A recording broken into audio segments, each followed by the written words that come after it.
Olá, seja bem-vindo ao programa Geração Y, o seu programa feito por gente jovem.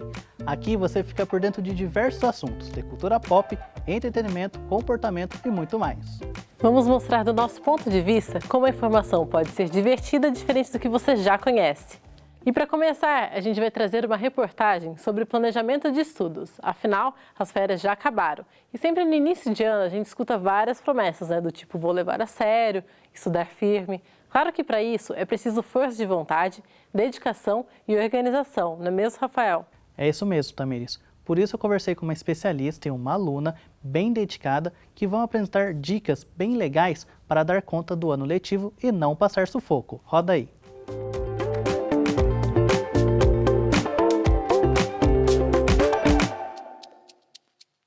Ano novo dá aquela preguiça, né? Imagina então para organizar os estudos. Por isso que eu vim até a universidade onde eu estudo para conversar com professores e alunos sobre o planejamento de volta às aulas, sem perrengue e sem surtar na reta final, né?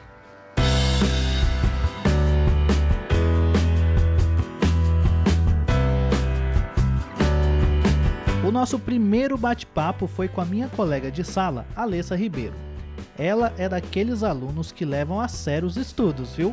Por isso, chamei ela para uma conversa em busca de algumas dicas. E o primeiro ponto é, como se organizar?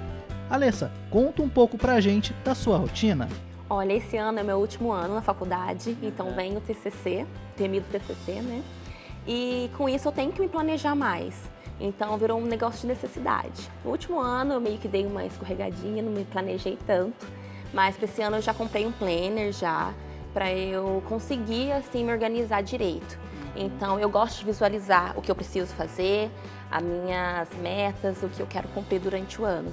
E aí com isso, com o planner, eu acho que eu consigo visualizar melhor. Eu costumava comprar agendas e anotar tudo que eu tinha para fazer durante a semana, tudo, e me ajudou muito. Então acho que com o planner, como ele é mais assim completo, mais detalhado, vai me ajudar mais, sabe? Então, eu optei por isso esse ano, espero que me ajude. Mas outro planejamento também que eu faço é anotar os livros que eu preciso comprar, que eu preciso estudar. E o tempo passou rápido, né, Alessa? Já estamos no nosso último ano da faculdade. Nessa hora que as coisas ficam ainda mais complicadas por conta do TCC. Sendo assim, preciso de mais uma dica sua. Como fazer para se organizar tendo que encarar as matérias da faculdade, estágio e ainda o TCC? Olha, planejem, façam planejamento, se organizem, eu acho que é fundamental. Mas também não fica muito estressado, sabe? Se preocupe tanto. Eu acho que a gente acaba entrando com uma ideia e saindo com outra. Então, esse processo, ele é muito complicado, é muito gostoso, então acho que tem que aproveitar, sabe? Claro, com responsabilidade, acho que é fundamental, mas não precisa também ficar tão fissurado, obcecado. Mas faça tudo com calma, no seu tempo. Acho que cada um tem o seu tempo. Faça o que gosta e é isso. Como esse assunto ainda rende muito debates, eu também fui conversar com a Aline Fernandes. Ela entende nossos dilemas e vem realizando o trabalho de orientar aqueles universitários mais perdidinhos. Bom, e ela estava me contando que, em média, 200 alunos passam por aqui para ter algum atendimento, orientação. Então vamos lá. Aline, e para aquele aluno que é mais desorganizado, qual é a recomendação que você dá para ele? Olha, diante todo o período da graduação, a gente precisa ter muita organização. O indicado aos alunos é fazer listas de atividades diárias e assim, quando concluídas, fazer os checklists. Outra também forma de apoiar os alunos é a questão do planner, a utilização das atividades descritas. Outra fundamental ferramenta, também indicada aos alunos, é a questão de fazer a organização do seu tempo, priorizando suas atividades de forma rotineira e diária, assim também como os estudos, tendo tempo hábil para realizá-los. Então, essas são as indicações que a gente utiliza mesmo para os alunos que encontram um pouquinho de dificuldade diante esse período de graduação, que é um período que o aluno que exige um pouco mais do aluno, principalmente a questão da adaptação em relação às atividades que ele realiza. Aline, agora ajuda a gente com outra questão muito comum na vida estudantil, a ansiedade e a cobrança. O que fazer para tentar evitar que esses sentimentos atrapalhem os estudos?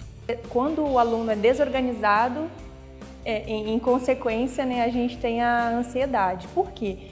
Quando a gente pensa assim, a desordem ela já afeta o nosso humor.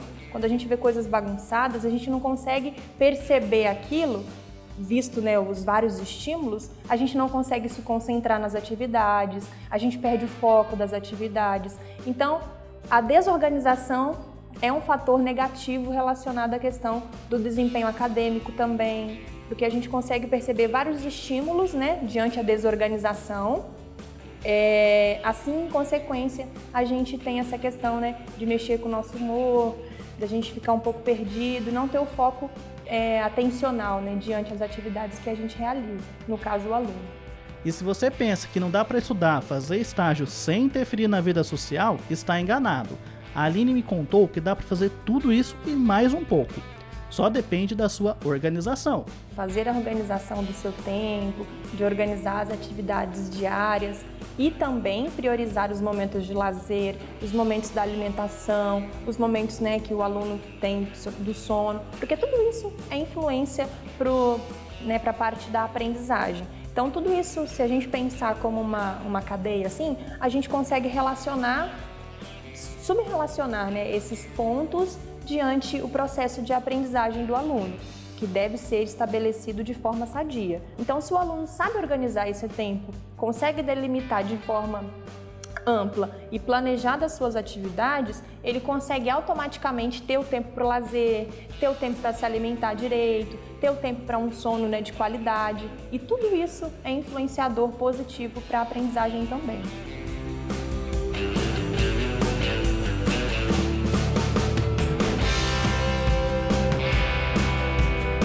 Bom, galera, pelo que vimos, o jeito é ficar atento ao calendário, traçar metas e colocar lembretes para não se perder. E claro, saber conciliar isso com a vida social, pois também é importante para a saúde mental. Eu sou Rafael Costa para o Geração Y e um ótimo ano de estudo para todos!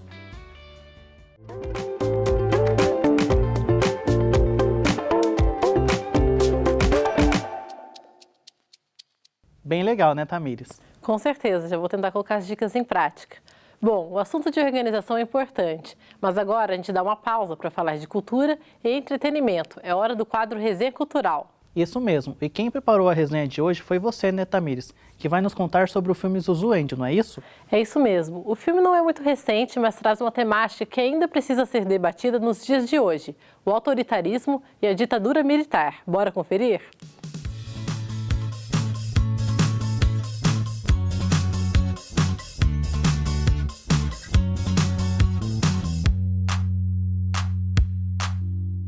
Olá, o Resenha Cultural está no ar e hoje vamos falar sobre o filme Zuzuêndio.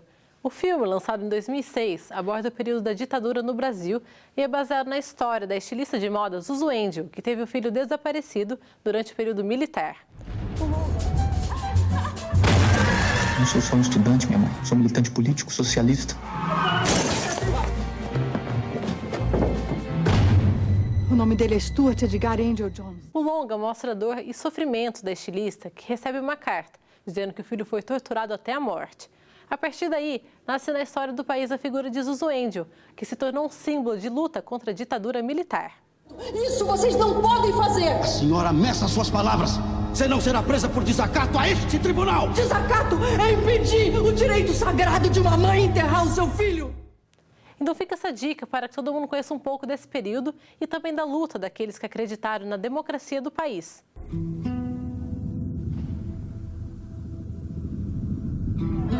Estou com medo de morrer.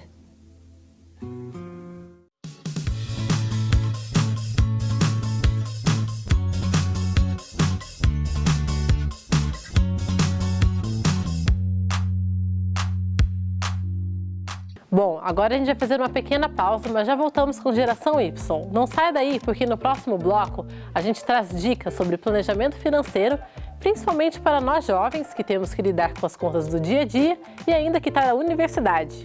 Também vamos te ensinar no quadro Dica da Semana algumas técnicas para customizar acessórios. A gente volta já!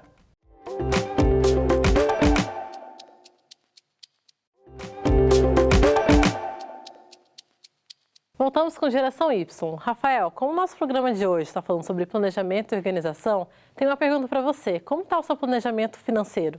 Olha, Tamires, eu vou falar que nesse quesito eu dou uma vacilada, viu? Mas isso vai mudar porque no nosso quadro Roda de Conversa eu recebi um especialista que passou dicas bem legais de como organizar os gastos e planejar as contas.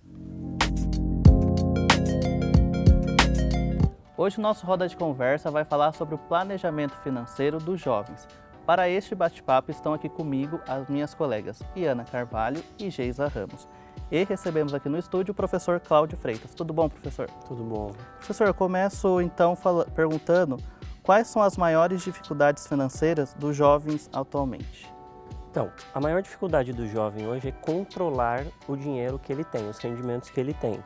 Então, numa situação em que a gente tem muitas opções para o jovem, e o jovem está numa idade de querer se divertir, de querer comprar, ter este controle é essencial. Então, ele precisa saber qual é o objetivo dele, precisa estabelecer um objetivo de qual o caminho que ele quer, aonde ele quer chegar e estabelecer uma rotina, ter o conhecimento das despesas dele. Então, o ideal seria, por exemplo, ele ter uma noção do que são despesas essenciais, despesas fixas, que são aquelas despesas de moradia, de alimentação e tal, que ele vai ter todo mês, e administrar os supérfluos, né? Saber controlar aquilo, até onde ele pode gastar, onde ele não pode gastar o excedente, vamos dizer assim, se houver, dos rendimentos dele. E como administrar isso só com a principal fonte de renda sendo o estágio? O jovem está preparado para isso? O jovem tem um grande desafio nos dias atuais, que é administrar as suas finanças a partir de um rendimento único ou de um rendimento proveniente, por exemplo, do estágio. Então, por exemplo, o jovem que recebe uma bolsa de R$1.000 do estágio, ele tem que ter o controle financeiro ali adequado de que ele não vai poder gastar mais do que R$1.000. O ideal, quando a gente fala em educação financeira, seria a gente estabelecer níveis ali dentro. Então, primeiro eu preciso conhecer minha realidade, saber até onde eu posso ir, quais são os meus limites. Conhecer a minha situação financeira. Eu tenho dívidas? Então, meu primeiro passo é controlar as minhas dívidas. O segundo momento é eu estabelecer uma poupança, trabalhar com uma reserva de emergência, ter uma situação ali de segurança. Vai que eu perco essa bolsa de estágio, tem que continuar meu curso, tem que continuar minha faculdade, eu preciso continuar pagando, então preciso ter uma segurança para continuar isso.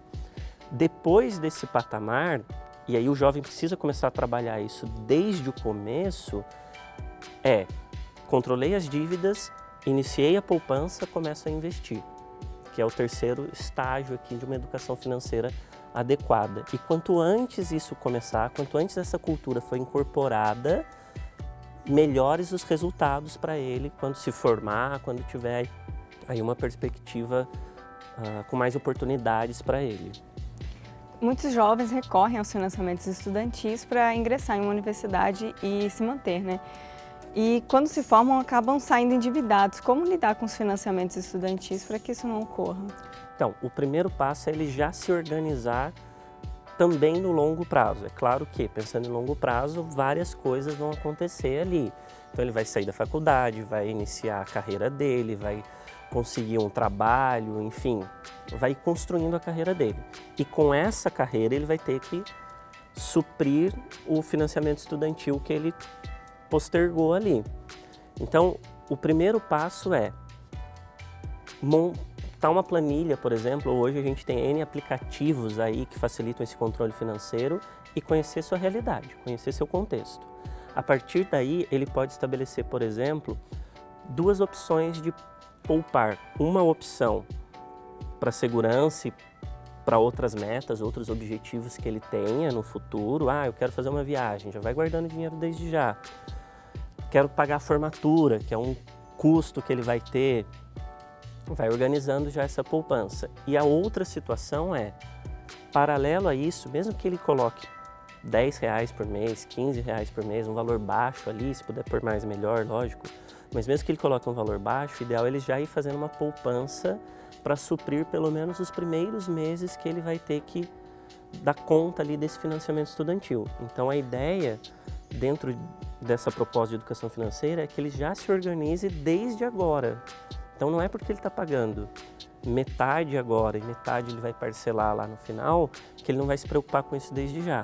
Então se ele colocar na poupança, por exemplo, quando ele começar lá no fim do curso, quando ele começar a pagar o segundo momento do financiamento, ele já tem ali um montante que dá uma segurança para ele até se posicionar no mercado enquanto profissional e melhorar esses rendimentos dele, o salário, enfim. Então qualquer valor que ele comece a colocar desde já é muito importante, né? Qualquer valor já é muito importante. Aí ele vai ter N opções aí, por exemplo. Então ele pode colocar numa poupança, que é um rendimento baixo, mas que o dinheiro está guardado, está rendendo alguma coisa.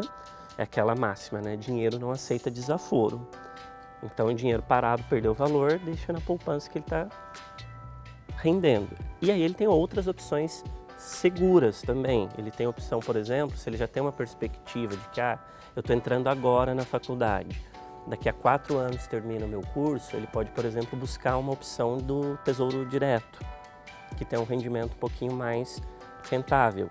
E aí tentar tratar isso como: isso aqui está guardado, não posso mexer nisso. A grande questão é essa. Às vezes a gente tem uma poupança e aí a gente vê uma situação, saiu um tênis novo, eu quero comprar, e aí eu já vou lá, tem dinheiro na poupança, eu vou lá e pego. Precisa de disciplina. Vai ter um show aí super legal, vai ter o show da Sandy Júnior, R$600 a entrada, super legal. Aí eu vou lá e pego o dinheiro da poupança e vou pro show. Será que eu preciso disso? Será que eu posso usar? Então é disciplina, controle e disciplina são as palavras-chave. Bom, então a gente viu, né, gente, como é importante ter esse planejamento. Professor, obrigado por ter aceito o nosso convite. E esse foi mais um Roda de Conversa. A gente volta pro estúdio. Agora vamos para a nossa dica da semana, que é sobre customização. Não é isso mesmo, Rafael? É isso aí, Tamires. A Geisla Ramos vai nos mostrar como dar cara nova àqueles acessórios ou roupas que não usamos mais. Oi pessoal, estou de volta para falar sobre customização. Sabe aquelas roupas e acessórios que estão jogados na sua casa, meio velhos, você não usa mais, você pensa, o que eu vou fazer com isso? Então, tem solução. Por isso, hoje eu trouxe aqui uma eco bag que eu uso bastante, só que eu tava achando ela meio mortinha assim, na verdade. Eu até já fiz o desenho base e hoje eu vou dar uma dica de como customizar com desenhos simples, pouco elaborados, mas que fica muito bonito. Para isso eu vou usar 2 pincéis, um mais grossinho e um pouco mais fininho, tá meio velhinho, mas vai dar certo. E tinta de tecido. Eu gosto de misturar ela um pouco na água porque ela é meio grossa, só que não pode misturar muito, senão vai vazar tudo pro outro lado. E também tem que ver se a sua bolsa ou camisa, qualquer coisa que você vai customizar, não é muito fino, porque aí você vai ter que colocar alguma coisa atrás para não vazar pro outro lado. O primeiro passo é o esboço, que eu já fiz, que pode ser qualquer coisa que você quiser. Eu fiz planta porque eu gosto muito de plantas. E depois você vai começar a pintar mesmo. Então eu vou começar pela parte de baixo, que é o caule, com o pincel mais grosso. Agora eu tô fazendo só a base mesmo, depois eu vou pintar todo o caule, deixar ele todo preto. Então é só para ter mais uma ideia onde vai ficar, se vai dar certo seguir o esboço que eu já fiz, ou se eu vou ter que acrescentar mais alguma coisa. Agora o primeiro passo é bem básico mesmo.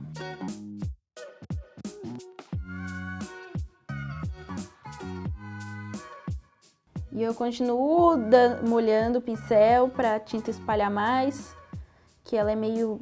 Ela não chega a ser seca, mas ela é meio grossa. Só não molhar muito, assim, igual a aquarela, que aí não fica uma cor tão forte também, né? Ela perde um pouco da cor. Agora eu vou pegar o pincel mais fininho para fazer as folhas. Toma cuidado para não manchar a sua roupa, porque não sai, né? Que é a tinta de tecido. Então eu tô dando uma olhadinha na minha aqui.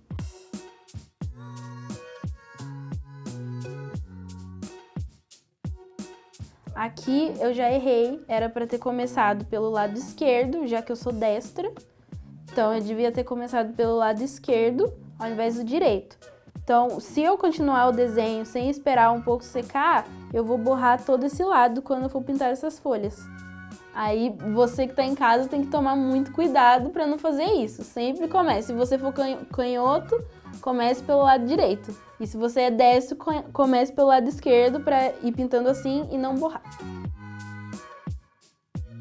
Então vou fazendo a parte de baixo aqui, colocando mais uns detalhes, né? Já que já não vai ter que esperar um pouquinho para pintar. Agora eu já posso começar a pintar do lado esquerdo, né? Vou começar pela primeira folha. Eu tô pintando a folha inteira, que é uma estética que eu gosto mais, assim. Eu acho que pra uma eco bag, pra fazer customização das coisas, não precisa de tanto detalhe, assim, né? Tem que ter um detalhezinho pra você conseguir definir o que é, né?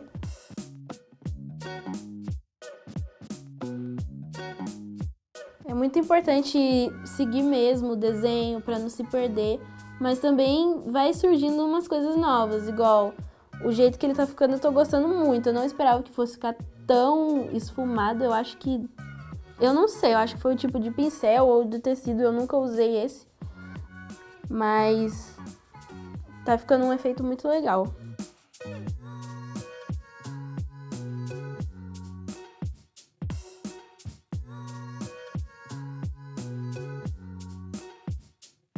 Qualquer pessoa pode fazer. Você pega, não sei, uma coisa que você gosta e desenha. O quanto mais simples, eu particularmente acho mais bonito. Tem vários lugares que você pode se inspirar. Eu vou deixar, na verdade, na descrição ou aqui mesmo do lado vai aparecer, que você pode buscar inspirações.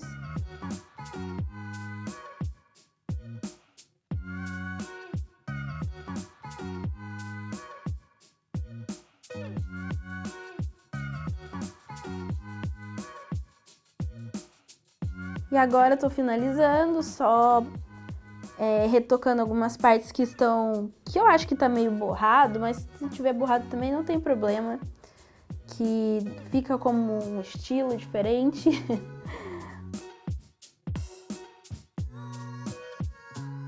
E é isso, gente, ficou assim, bem simplesinho mesmo.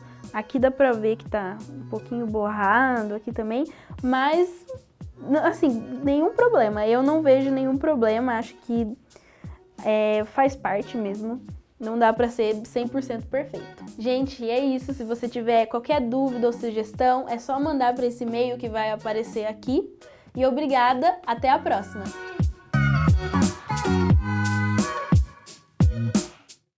Gostou do nosso programa? O Geração Y é participativo. Mande a sua sugestão de matéria para o e-mail geraçãoytv@gmail.com. A gente te espera na próxima edição com mais temas. Tchau!